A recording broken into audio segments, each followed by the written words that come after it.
여러분 함께 읽었는데 무슨 내용인지 좀 아시겠어요?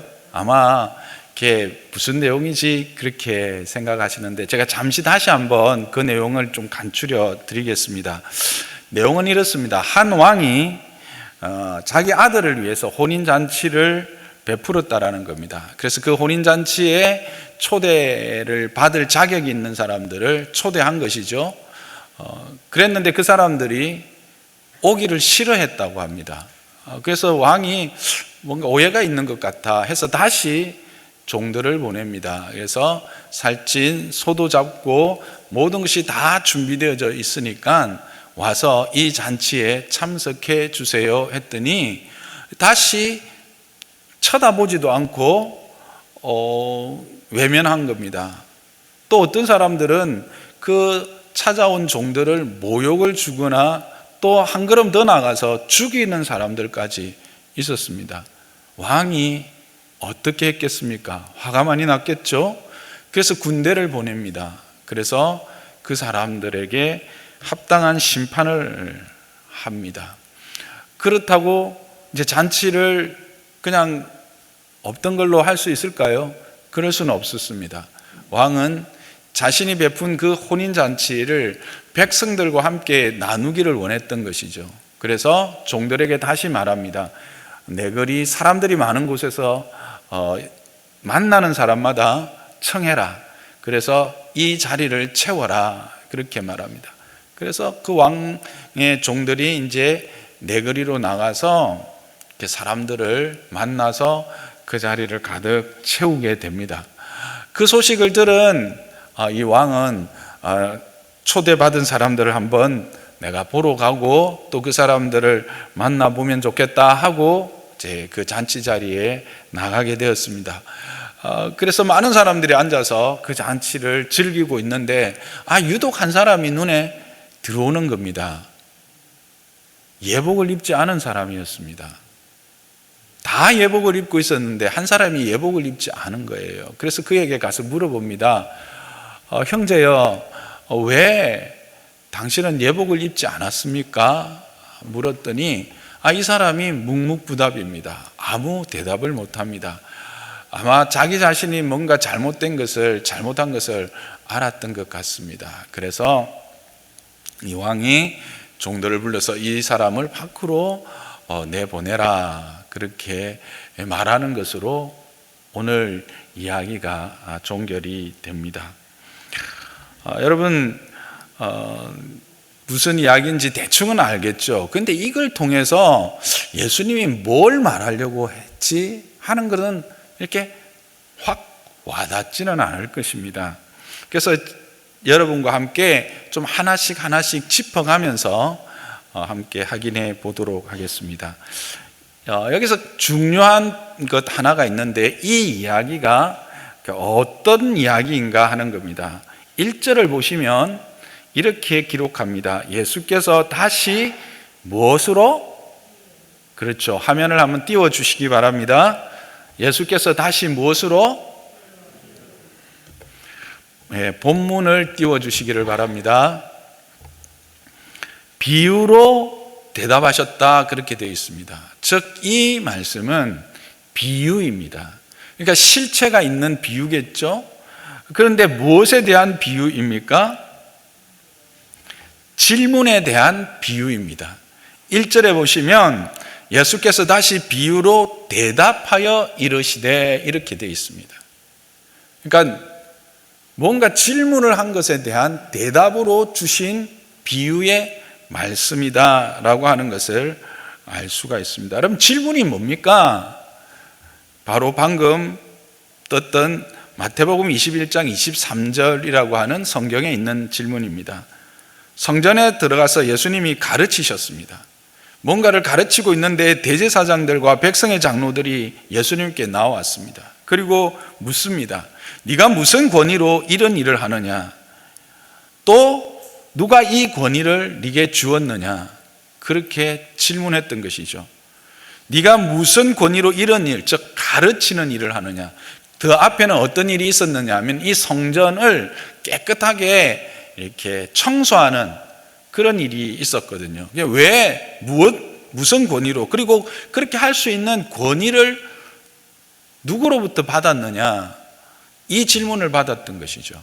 그래서 이 질문에 대해서 대답한 것이 바로 오늘 우리가 함께 읽었던 본문의 말씀이라는 것입니다. 그런데 이 질문을 함축하면 이렇게 말할 수 있을 겁니다. 네가 누구냐? 라는 것이죠. 그게 대제사장과 백성의 장로들이 예수님께 묻고 있는 겁니다. 네가 누구냐? 이 질문은 평소에 이들이 계속 예수님을 향해서 했던 질문입니다. 네가 누구냐? 네가 그리스도냐? 즉 그리스도라는 말은 메시아, 구원자라는 뜻입니다. 네가 구원자냐? 네가 옛날부터 많은 선지자들을 통해서 이야기하고 있던 그 구원자냐? 그렇게 묻고 있는 것입니다. 그리고 너가 성전에서 가르쳤던 내용이 무엇이냐?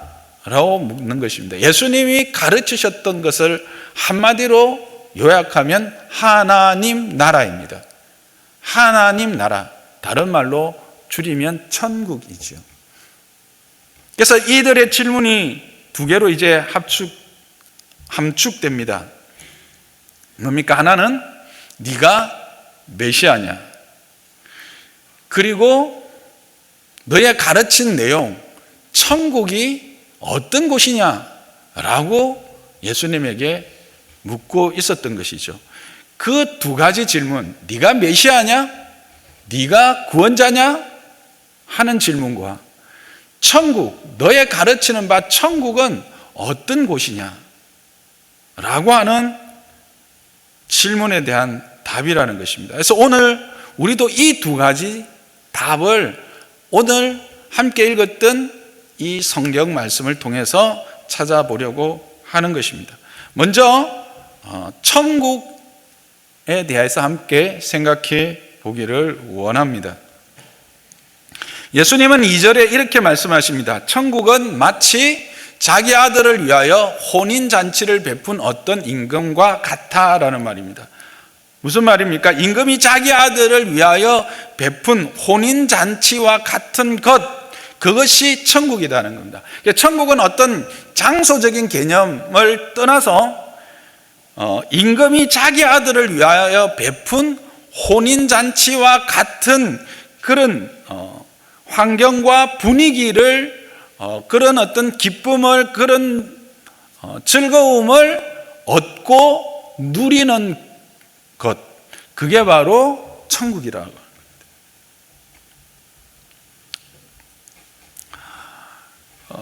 그러면 이 천국을 우리가 조금 더 이제 한 걸음 더 나가서, 그러면 이 천국은 임금이 자기 아들을 위하여 베푼 혼인잔치라고 했어요. 그러니까 결국 먼저 장소적인 개념을 우리가 생각하지 않을 수가 없습니다. 어딘가 하는 것이죠. 사람들이 이렇게 이 세상을 떠나면 돌아가셨다 하잖아요. 그럼 어디로 가느냐는 거예요. 가는 곳이 어딘가. 가는 곳 중에 하나가 천국인데, 그곳은 왕이 사는 곳이죠. 하나님이 사는 곳이죠. 왕궁이라는 뜻입니다. 천국은 어떤 곳이냐, 어떤 환경이냐, 왕궁과 같은 환경이라는 겁니다. 여러분, 이번에 이제 엘리자베스 여왕이 이제 소천해서 그 영국의 왕궁이나 이렇게 궁전들을 좀 볼 기회가 있었습니다. 여러분 혹시 보셨는지 모르겠습니다. 어떻던가요? 참으로 화려하죠. 참으로 아름답습니다. 그래서 천국은 어떤 곳이냐? 왕궁과 같은 곳이라는 거예요. 왕궁. 그런데 이 왕궁을 영국 왕은 버킹엄에 살았는데 우리가 가는 왕궁은 어디라고 말하고 있습니까? 그것은 성경에 새 예루살렘이라고 이야기하고 있습니다. 근데 이 새 예루살렘이라고 하는 것은 장소적인 의미보다, 왜 새 예루살렘이라 했느냐? 예루살렘은 성경에서 이런 의미가 있습니다. 하나님의 통치와 다스림, 즉 하나님이 왕이 되셔서 그 백성을 통치하고 다스리고 또 왕으로서 보호하고 공급하는 은혜를 누리는 곳, 그곳이 바로 예루살렘으로 이야기됩니다. 그래서 즉 하나님의 나라는 하나님이 왕이 되어서 통치하시는 겁니다. 여러분, 바른 통치자에 의해서 통치가 이루어질 때 그 백성은 안전하지요. 그 백성은 부요해집니다.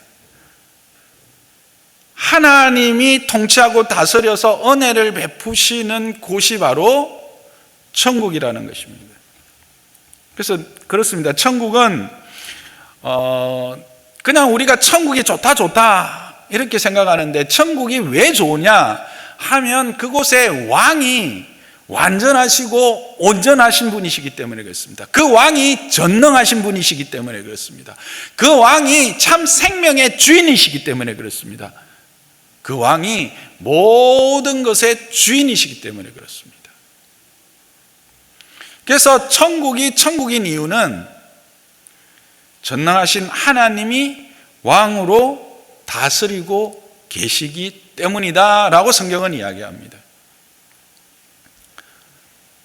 천국은 어떤 곳이라고요? 왕궁과 같은 곳입니다. 왕궁입니다. 그 의미는 하나님이 다스리는 곳, 하나님의 통치와 하나님의 공급과 하나님의 그 은혜를 보호하심을 누리는 곳이라 할 수 있습니다. 그래도 구체적으로 어떤 곳인지 좀 막연하지요. 그래서 성경은 요한계시록 21장에 그 천국에 대해서 잘 묘사하고 있습니다. 제가 그 성경을 다 여러분에게 소개를 해주면 좋겠지만 오늘은 시간이 없어서 요약해서 전해드리도록 하겠습니다. 그것을 보면 그곳은 왕이 있는 곳이라고 했잖아요. 그래서 그 천국의 중앙에는 왕의 보좌가 있습니다. 왕의 보좌가 있고 그 왕의 보좌로부터 생명의 강이 흘러 그 모든 들판을 적시는 그런 곳이 천국입니다. 즉 하나님의 은혜로 상징되는 그 생명의 물이 흘러가는 것이죠. 그리고 그 생명의 강은 바로 그 모든 대지를 적시는데, 그 생명 강가에는 생명수 나무가 있었습니다. 그 생명수 나무는 참 이 땅의 나무와는 전혀 다른 나무로 묘사되고 있습니다. 이 땅의 나무는 한 나무에 몇 가지 열매가 열립니까? 포도나무는 포도, 사과나무는 사과, 살구나무는 살구. 그런데 그 천국의 생명나무는 나무 하나에 12가지 열매가 맺힌다라는 겁니다. 신기하지요? 그러니까 얼마나 풍성하겠습니까? 근데 이게 12가지 열매가 그냥 한 번 열리는 게 아니라 달마다 이 열매가 바뀐다고 합니다. 이게 어떤 분들은 이 12가지니까 한 달에 한 번씩 달마다 했기 때문에 한 달에 한 번씩 해서 1년에 우리로 이해하기 쉽게 하기 위해서 1년이면 12가지 열매가 열리는 것처럼 생각할 수 있는데, 또 어떤 이들은 이 계절이 시절이 한 번씩 바뀔 때마다 달마다라고 했는데 달이 바뀔 때마다 12가지 열매가 열린다고 해석도 가능하다는 것이죠.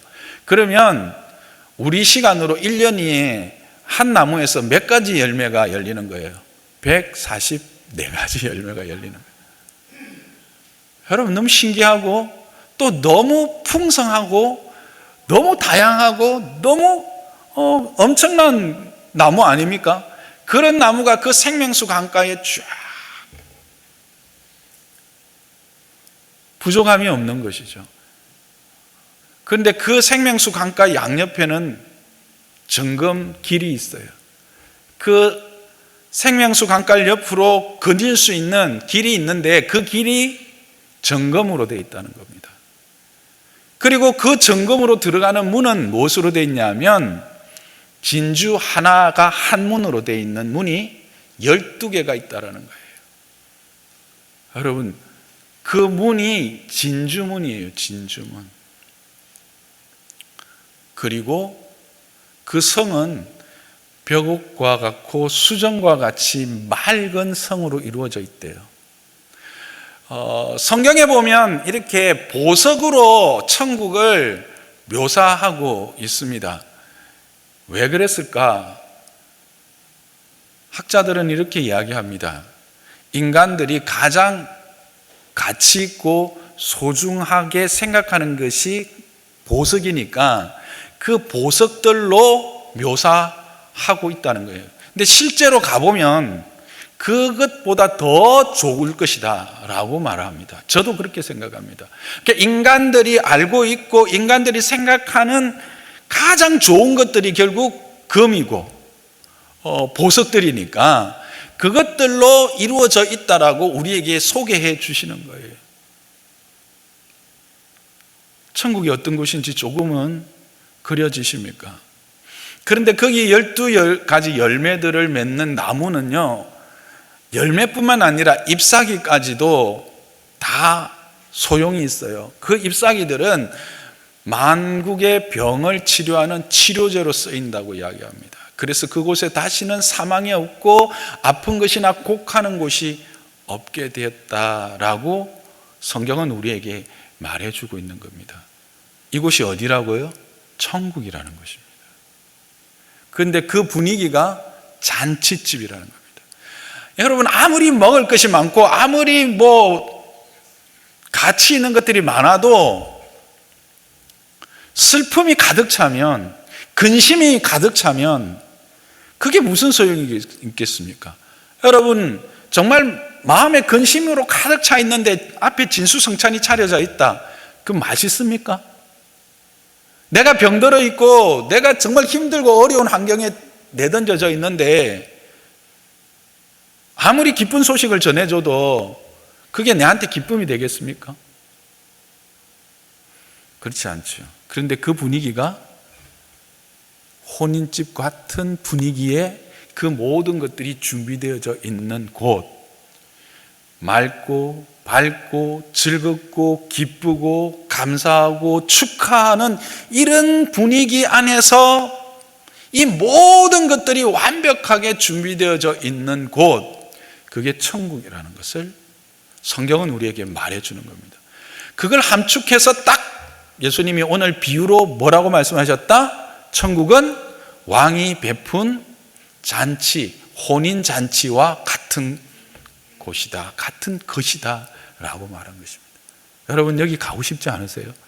저는 너무 가고 싶어요. 그래서 예수님이 지금 비유로 말씀하시는 거예요. 천국은 이런 곳이다. 그래서 그 천국에 그 백성들을 초대한 거예요. 이 천국을 함께 누리자고. 그래서 사람들을 보내었어요. 종이라고 했는데, 여러분, 종이라고 하니까 그냥 막 하인이라고 생각되죠. 그냥 막 허름한 사람이라 생각되죠. 여러분, 왕의 종은 뭡니까? 대사입니다. 대사. 사신이라는 뜻이에요. 왕이 자신의 사신들을 사람들에게 보낸 거예요. 자, 이렇게 다 준비됐다. 내가 미리 말했었지. 자, 이제 때가 찼으니까 와. 빨리 와, 빨리 와. 뭐라고요? 싫어했다고 합니다. 이해가 안 됐습니다. 그래서 왜 이러지? 뭔가 준비가 안 돼서 그렇게 생각하나? 다시 이야기 보냅니다. 준비 다 됐어. 너무 잘 됐어. 살찐 송아지 잡고 모든 게 준비됐어. 빨리 와. 이제는 거들떠보지도 않습니다. 그러면서 자기 밭으로 나가고 자기 사업하러 갑니다. 그리고 어떤 사람은 모욕합니다. 대사를 모욕하는 것은 누구를 모욕하는 거예요? 왕을 모욕하는 거예요. 어떤 사람은 한 걸음 더 나가서 왕을 죽이네요. 누구를 죽이는 거예요? 왕을 죽이는 거예요. 왕이 어떻게 했겠습니까? 군대를 보내는 거죠. 심판을 시작한 겁니다. 그래서 이 왕의 초대를 거절했던 사람은 심판을 받게 되었습니다. 어떻게 할까요? 잔치 그냥 끝낼까요? 아버지의 마음은 그게 아니었다고 그랬죠. 어떻게든지 이 잔치에 내 백성들이 함께 참여해서 이 기쁨을, 이 즐거움을, 이 부요함을 함께 맛보고 누리는 것, 그게 하나님 아버지의 마음이었던 거죠. 그래서 급하게 사람들을 보낸 것입니다. 누구든지 다 와라, 초청해라, 빨리 채워라. 그래서 그 자리가 다시 가득 차게 된 것입니다. 여러분들의 이번의 특징이, 이번 사랑나는 축제의 특징 중에 하나가, 물론 많은 분들을 하는 마음이 동일하겠지만 특히 남편들을 향해서 이 마음들이 많이 이렇게 움직였던 것 같아요. 여기도 지금 윤수미 집사님도 그렇고 저기 박 집사님의 남편분도 와 계시고 잘 오셨습니다. 우리 박수로 한번 격려하겠습니다. 네. 그리고 또 우리 친구도 오시고 또 가족들, 옆에 이웃들도 왔습니다. 박수로 다 격려하겠습니다. 잘 오셨습니다. 여러분들을 어떤 마음으로 초대했느냐 하면 이 하나님의 마음으로 초대한 겁니다. 이 천국이 이렇게 좋고 하나님이 이 천국 잔치를 베풀어 주셨다는 걸 이제 우리는 아는데, 이걸 함께 누리고 싶은 아버지의 마음을 여러분에게 전한 겁니다. 그런데 이 사람들은 어떻게 한 거예요? 외면했고 무시했고 모욕까지 주었습니다. 왜 그랬을까요? 그들은 자기들이 행하여 씨를 뿌리고 곡식을 거두어 얻는 그 기쁨, 자기들이 사업을 해서 자기들의 이상과 꿈을 실현하고 얻는 그 성취감, 그것이 왕이 베푼 잔치에서 얻는 것보다, 그 잔치로 말미암아 얻는 기쁨이나 즐거움보다 더 크고 더 가치 있다고 생각한 것이겠죠. 왕을 무시한 겁니다. 왕의 그 잔치의 의미와 가치를 몰랐던 것이죠. 여러분 여기까지 오신 것 잘하셨습니다. 그런데 여기까지 오셔도 이 왕의 진정한 잔치의 의미를 모르시면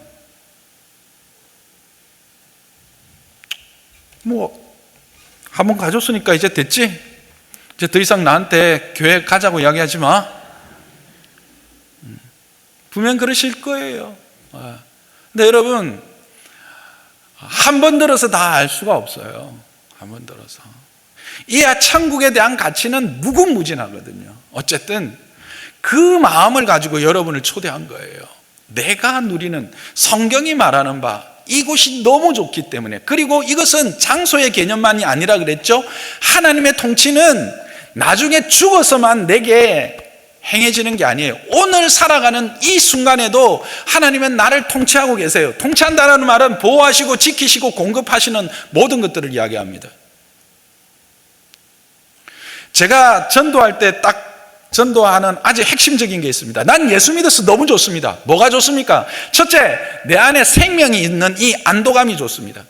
나는 내 안에 생명이 있기 때문에 평안합니다. 샬롬이 있습니다. 세상이 많이 혼란스럽고 많이 어려운 일들이 막 들려와도 참으로 안타까운 마음이 있고 참으로 불쌍히 여기는 마음은 있지만 내가 그것 때문에 흔들리거나 불안해하지는 않습니다. 두 번째, 나는 이 땅을 살아가면서 누군가에게 도움을 구하고 누군가의 이름을 불러서 내가 필요한 것들을 공급받을 수 있어서 너무 좋습니다. 그 이름이 예수입니다. 나는 예수님의 이름을 불렀을 때 예수님이 한 번도 내가 필요하지 한 것을 주시지 않은 적이 없습니다.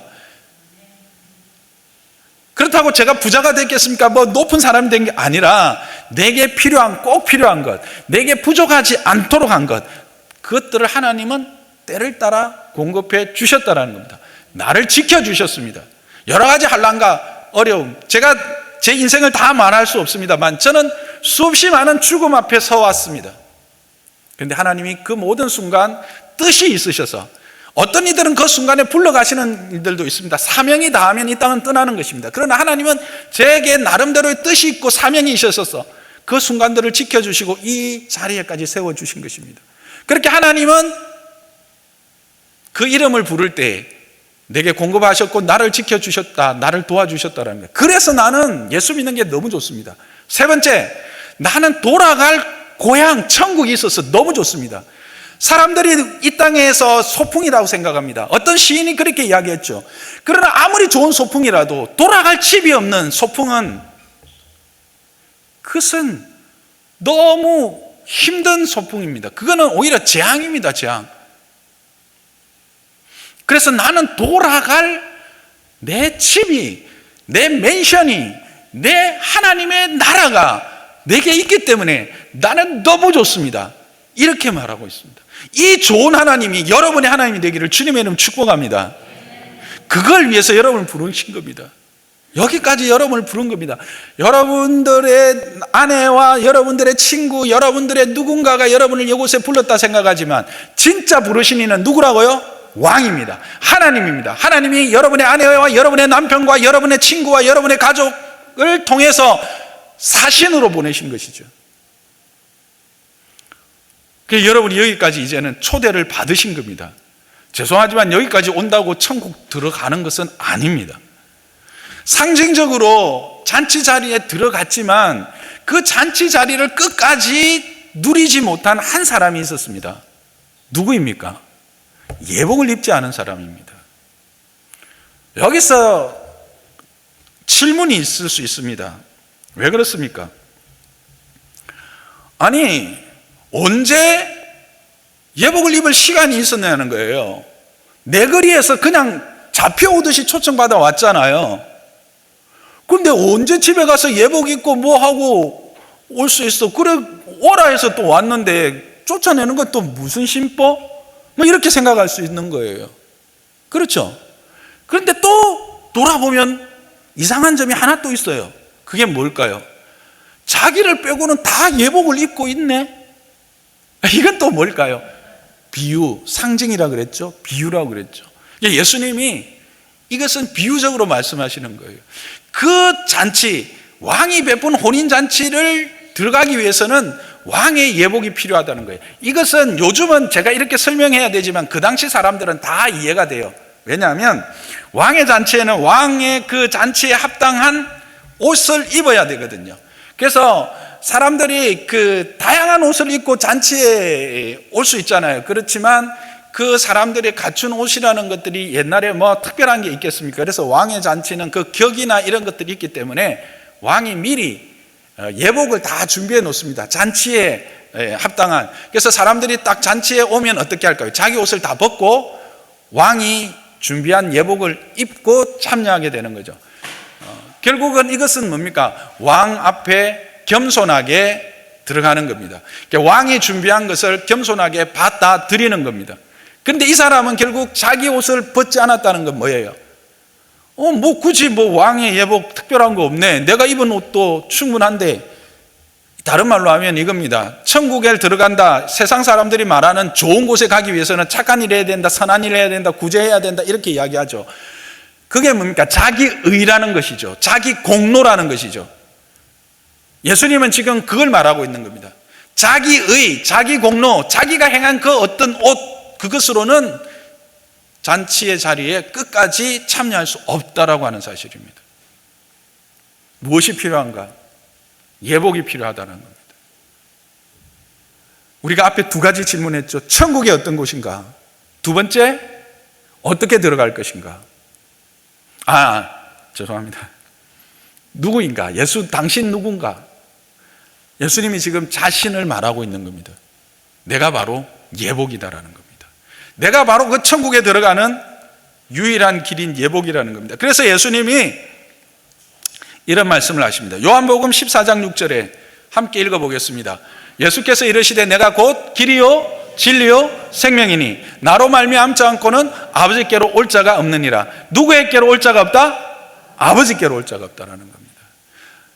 우리말에는 관사라고 하는 것이 없습니다. 관사라고 하는 것이 없는데 이제 영어나 헬라어에는 특히 헬라어로부터 영어가 나왔거든요. 라틴어 나오고 이제 영어로 가는데 헬라어에는 관사라는 것이 있습니다. 관사라는 것은 그 명사를 이제 수식하고 설명했는데 정관사를 쓰면 유일하다라는 뜻을 의미합니다. 그래서 우리말에는 없는데 영어에 보면 헬라어라는 호라고 하는 정관사를 쓰고 영어로는 더라고 하는 정관사를 씁니다. 그래서 난 길이다. 나는 유일한 길이다. 나는 유일한 진리다. 나는 유일한 생명이다라는 겁니다. 어디로 가는? 아버지께로 가는. 그거를 지금 예수님이 뭐로 비유적으로 이 잔치를 통해서 말씀하고 계시는 겁니다. 그 잔치에 참여할 수 있는 유일한 방법은 뭘 입는 것이다? 예복을 입는 것이다. 그래서 예수님은 지금 말씀하고 계시는 것입니다. 내가 바로 그 예복이다. 너희들이 나를 누구냐고 묻고 있느냐? 내가 메시아냐고 묻고 있느냐? 그래, 나는 메시아다는 거다. 나는 그 천국에 들어가는 유일한 길인 예복, 메시아다 라고 지금 말씀하고 계시는 것입니다. 말씀을 정리하겠습니다. 예수님이 전하고 싶었던 진짜 전하고 싶었던 것은 무엇이었을까요? 왕의 마음이었습니다. 어떤 왕의 마음? 혼인잔치와 같은 이 기쁨과 이 즐거움을 그 백성과 함께 나누고 싶어 한다라고 하는 사실입니다. 하나님은 우리의 왕이 되셔서 그의 혼인잔치에 우리를 초대하시는 것입니다. 그런데 우리는, 많은 이들은 이 혼인잔치, 이 천국이라는 곳을 잘 몰라서 내가 이 땅에서 내 힘과 내 능력으로 얻고 취하고 그래서 누릴 수 있는 그것보다도 더 가치 없는 것으로, 더 무의미한 것으로 취급하여서 거절한다라는 겁니다. 그런데 그것은 참으로 어리석은 것이라는 것이죠. 그러나 하나님은 결코 이 일을 포기하지 않으신다라는 것입니다. 여러분의 아내가, 여러분의 자녀들이, 여러분의 친구가 여러분을 포기하지 않으시듯이 하나님은 포기하지 않으십니다. 그리고 초청하십니다. 그래서 함께 누리기를 원하십니다. 무엇을? 혼인잔치를, 천국을.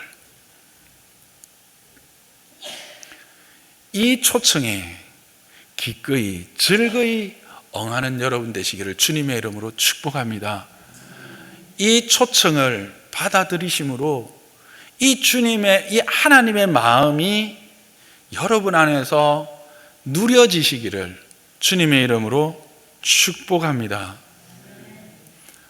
그리고 여러분 생각에 예수 믿는 사람들 이 땅에서 힘들고 어려우니까 생활의 어떤 도피처로, 탈출구로 막연하게 천국을 생각하고 천국을 소망한다 생각할 수 있을 것입니다. 그러나 그것이 아닙니다. 오늘 말씀드린 것처럼 천국은 이 땅의 그 어떤 것으로도 대체할 수 없는 참으로 가치 있고 복된 것이며 유일한 것이기 때문에, 그것이 이 땅의 그 어떤 것으로도 바꿀 수 없는 것이기 때문에 우리는 그것을 사랑하고 소망하며 땅의 것들을 때로는 포기하고 그렇게 살아가게 되어지는 것입니다. 사랑하는 여러분, 이 자리에 오신 여러분, 이 하나님의 나라를 이곳에 계시는 분은 한 분도 빠짐없이 누리기를 주님의 이름으로 축복합니다. 제가 천국에 먼저 가 있겠습니다. 저는 죄송하지만 정말 빨리 가고 싶습니다. 거기서 여러분 만나기를 원합니다. 여러분 천국 들어오실 때 제가 환영해 드리겠습니다. 할렐루야 찬양하며 그곳에서 다시 만나기를 원합니다. 이곳에서 만남이 끝이 아니기를 참으로 소망합니다. 그러면 이제 말씀을 마치면서 여러분 안에 어떤 분은 이런 생각을 가지고 계신 분이 계실 겁니다. 예수님이 뭘 해서 메시아가 됐는데 예수님이 뭐 어떻게 메시아라고 말할 수 있어? 궁금하시죠? 궁금하지 않으세요? 궁금하시면 500원은 필요 없습니다. 다음 주에 오시면 예수님이 왜 메시아가 되셨는지, 그가 왜 메시아인지, 구원자인지 또 함께 나누게 될 것입니다. 그렇게 하나님을 우리에게 허락하신 그 천국을 알아가고 누리는 복된 인생들 다 되시기를 주님의 이름으로 축복하고 축복합니다.